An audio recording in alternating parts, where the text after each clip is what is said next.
सुप्रभात बच्चों, स्वागत है आप सभी का तीसरी कक्षा में। तो कल की क्लास में हमने एक नया पाठ की शुरुआत की थी। हाँ, नए पाठ की शुरुआत की थी। कौन सा पाठ था वह? समय अपनी समझ का सहारा। अपनी समझ का सहारा मतलब हमारे अंदर कितनी समझदारी है और उसका सहारा मतलब उसकी हेल्प हम कैसे लेते हैं। हाँ, कैसे हम उस समझ को आगे ले जाते हैं। हाँ, इसके बारे में इस पाठ में दिया है। क्या देखा है अभी तक कि एक गांव था। उस गांव में 3 किसान थे। वह बहुत मेहनती थे, लेकिन बहुत परिश्रम करते थे। उनका खेत कहाँ था? पर जंगल के पास था। हाँ, उनका खेत कहाँ था? जंगल के पास ही था। तो वे क्या करते थे? सुबह से लेकर शाम तक क्या करते थे? खेत जोतने का काम करते थे, मतलब खेती योग्य उनका खेत बनाते थे। हाँ, तो कुछ भी डालने के बाद अच्छी फसल आ जाए, इसके लिए खेत जोतने का काम हुआ सुबह से लेकर शाम तक करते थे। ऐसे वो बहुत क्या करते थे? परिश्रम मेहनत करते थे। एक दिन क्या हुआ? एक गांव में चोरी हो गई। तो उस गांव के लोगों ने देखा था कि चोर 3 है। तो वो 3 चोर उन 3 चोरों ने क्या किया कि वहां से भागकर उन्होंने क्या किया? जंगल की तरफ वो आ गए। और जंगल की तरफ आने के बाद वो कहाँ तो छुप गए होंगे, ठीक है ना? वो उन चोरों के पीछे आते उन गांव वाले इस जंगल के बाहर इस खेत में आ गए। तो इस खेत में वही 3 किसान काम कर रहे थे। वो चोर भी 3 ही थे। तो इन गांव वालों को लगा कि ये तीनों ही शायद चोर है, और उन्होंने ड्रेस चेंज करके किसानों का ड्रेस क्या किया है? अपने धारण किया है, उन्होंने पहना है। किसानों जैसा ड्रेस उन चोरों ने पहना है, ऐसे उनको लगा।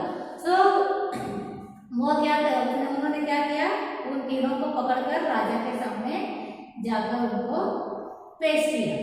यहाँ तक हमने देखा था। बाद में क्या होता है? उसी समय एक स्त्री राजा के सामने आकर उन तीनों पुरुषों के लिए विनती करने लगी। उसी समय एक स्त्री मतलब एक औरत आकर राजा के सामने विनती करने लगी। मतलब विनती करने लगी वो। हाँ, कि क्या करने लगी? वह स्त्री उन तीनों किसानों में से एक की पत्नी थी। वह जो 3 किसान थे उनमें से एक की वो क्या थी? पत्नी थी। हाँ, समझ में आया? एक किसान की वह पत्नी थी। उस स्त्री ने उन तीनों को छोड़ने के लिए राजा से विनती करते हुए कहा, मतलब अभी उन तीनों को राजा के सामने पेश किया उन गांव वालों ने। हाँ, वहां से एक औरत आ गई और उसने क्या किया कि राजा से विनती की कि इन तीनों में से एक मेरा पति है। हाँ, एक मेरा पति है, मेरे हस्बैंड है ये। उनको छोड़ने के लिए उसने विनती की उस औरत ने, और उसके साथ तीनों को भी छोड़ने की विनती की। उस स्त्री ने उन तीनों को छोड़ने के लिए राजा से विनती करते हुए कहा, हे महाराज, हे प्रभु, इन तीनों में एक मेरा पति है, एक मेरा भाई है, एक मेरा पति है, एक मेरा मतलब हस्बैंड है, एक मेरा भाई है, भाई मतलब ब्रदर है, एक मेरा ब्रदर है, और एक मेरा बेटा है, एक मेरा सन है, एक मेरा बेटा है, एक मेरा लड़का है। ये लोग चोर नहीं है, ये लोग चोर नहीं है। ये ना सॉरी, इन तीनों में से एक मेरा पति है, एक मेरा बेटा है, और एक मेरा भाई है, मेरा ब्रदर है। ये लोग चोर नहीं है, ऐसे उस औरत ने राजा के सामने कहा। राजा ने थोड़ी देर सोचकर कहा। राजा ने थोड़ी देर सोचा, हाँ ये औरत क्या बोल रही है? सच बोल रही है, झूठ बोल रही है? इसकी थोड़ी जांच करना चाहिए राजा को। उसने थोड़ा सोचकर कहा, मैं इन तीनों में से केवल एक को छोड़ सकता हूँ। ये तीनों जो है, हाँ तुमने बताया कि एक मेरा भाई है, एक मेरा बेटा है, एक मेरा पति है, तो इनमें से सिर्फ एक को मैं छोड़ सकता हूँ। अब तुम बताओ इनमें से मैं किसको छोड़ूं? अब तुम बताओ इसमें से मैं किसको छोड़ूं? हाँ, तीनों में से मैं एक ही को छोड़ूंगा। अब तुम बोलोगी किसे छोड़ूं? तो स्त्री ने बहुत ही साझेदारी से उत्तर देते हुए कहा, स्त्री ने बहुत ही साझेदारी से उत्तर देते हुए कहा, मतलब बहुत ही समझदारी से उत्तर देते हुए कहा, मतलब उस स्त्री ने भी थोड़ा सोचा, थोड़ी समझदारी से उसने काम लिया, हाँ, कि कैसा बोलने पर महाराज मेरे ऊपर खुश होंगे, मुझ पर खुश होंगे, ऐसा सोचकर उसने थोड़ा समझदारी के साथ कहा। महाराज, पति और पुत्र तो मुझे और भी मिल सकते हैं। महाराज, पति और पुत्र मतलब हस्बैंड और सन मुझे और भी मिल सकते हैं, मतलब अगर ये नहीं है तो मैं और किसी के साथ शादी करके और एक दो लड़के पैदा कर सकती हूँ। हाँ, ऐसे उसने कहा। देखो कैसे समझदार औरत है, उसने क्या कहा, महाराज पति और पुत्र तो मुझे और भी मिल सकते हैं, मतलब मैंने किसी और से फिर से शादी की तो मुझे मेरे पति भी मिलेंगे और मुझे पुत्र भी मिलेगा, परंतु भाई नहीं मिल सकता, परंतु भाई मुझे अब नहीं मिल सकता, क्योंकि मेरे माता पिता की मृत्यु हो चुकी है, क्योंकि मेरा भाई तो एक अकेला है और मेरे माता पिता की मृत्यु हो गई है, वह भगवान को प्यारे हो गए हैं, सो भाई तो नहीं मिलेगा। अगर उसके माता पिता जिंदा है और वो भी यंग है तो ही उसको एक भाई मिलेगा, ठीक है नहीं? सो मुझे मेरे माता पिता की मृत्यु हो गई है तो मुझे मेरा भाई चाहिए, पति और पुत्र तो और भी मिल सकते हैं। ऐसे उस स्त्री ने राजा के सामने विनती की, समझदारी से उत्तर दिया। राजा स्त्री की समझदारी और चतुराई पूर्ण उत्तर से बहुत प्रसन्न हुआ। देखो राजा उस स्त्री ने कैसे समझदारी से और चतुराई से चालाकी से उत्तर दिया है, यह सुनकर बहुत प्रसन्न हुआ, बहुत खुश हुआ वो, और उसने उन तीनों व्यक्तियों को छोड़ दिया। यह सुनकर उसे सच लगा, हाँ ये लोग चोर नहीं है और ये औरत भी झूठ नहीं बोल रही है, ये औरत भी सच्ची बोल रही है। इसके लिए उसने क्या कहा, राजा ने कि उन तीनों व्यक्तियों को छोड़ दिया।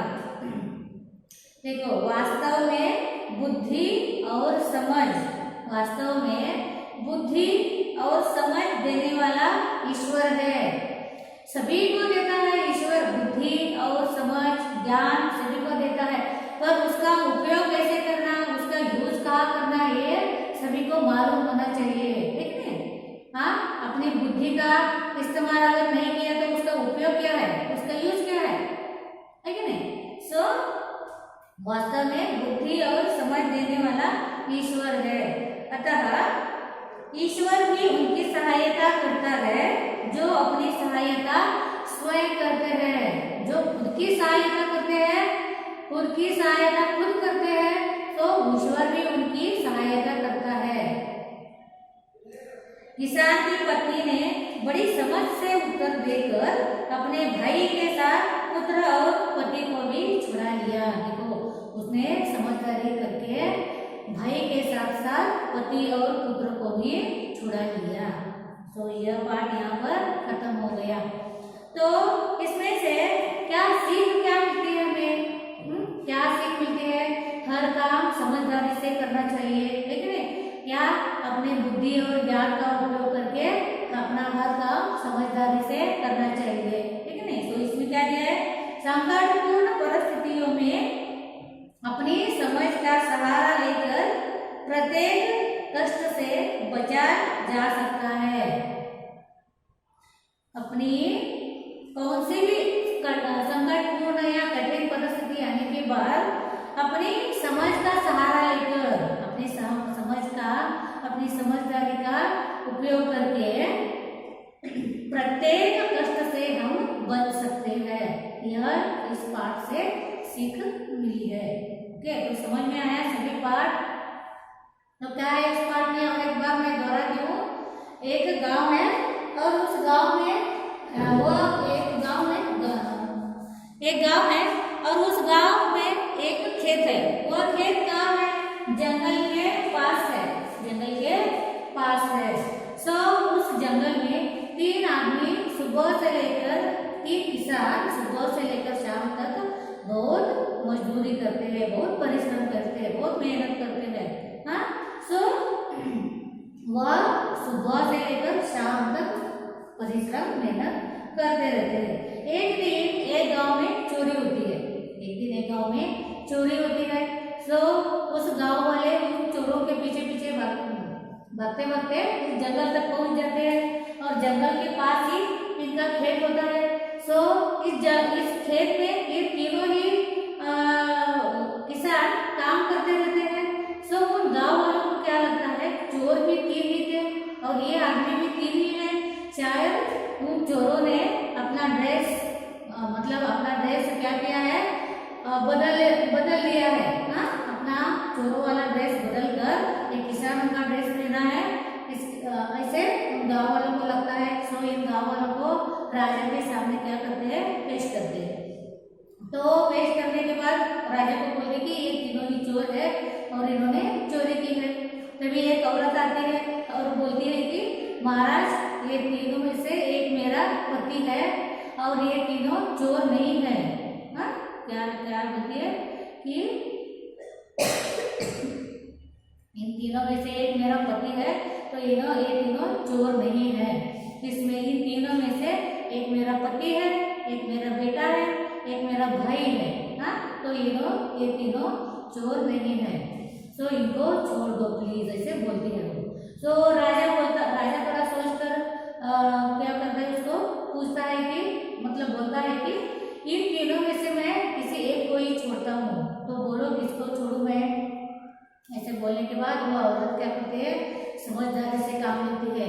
सो वो क्या बोलती है कि मुझे मेरा भाई चाहिए, क्योंकि मेरे माता पिता की मृत्यु हो गई है। मुझे पति और पुत्र पति और बेटा तो और भी मिल सकते हैं, पर मुझे भाई नहीं मिलेगा क्योंकि मेरे माता पिता की मृत्यु हो गई है। सो ये उसकी चतुराईपूर्ण उत्तर देकर, उसकी चालाकीपूर्ण उत्तर देकर वो राजा क्या होता है, बहुत प्रसन्न होता है। हाँ, सो क्या करता है, वो उन तीनों को छोड़ देता है। यह इस कहानी में दिया है। तो आज इस लेसन हमने क्या किया है, खत्म किया है। ओके, सो इसमें से थोड़े जो शब्द है वो मैं अभी पढ़ती हूँ और ये आपका क्लास वर्क और होमवर्क। ये है क्लास वर्क और होमवर्क 1 टाइम। आपको कंपल्सरी लिखना है शब्द और अर्थ। हाँ, ये आएंगे तो ये पढ़ने के लिए आएगा। हाँ, और उत्तर लिखने आएंगे, आंसर लिखने आएंगे। तो देखो, पत्नी मतलब बीवी, भाई मतलब अनुज, भाई मतलब आपको पता है भाई, अनुज भ्राता। पति मतलब स्वामी, अपना हस्बैंड। बेटा मतलब पुत्र या लड़का। चतुराई मतलब चालाकी। विनती मतलब प्रार्थना। वास्तव मतलब सत्य। स्वयं मतलब खुद या अपने आप। और सहायता मतलब मदद, हेल्प करना। सो ये क्या करना है आपको, एक बार क्लास वर्क और एक बार होमवर्क में लिखना है। ओके, सो इसके जो मौखिक कार्य और लिखित कार्य जो है वो हम अगली क्लास में ले लेंगे। सो धन्यवाद।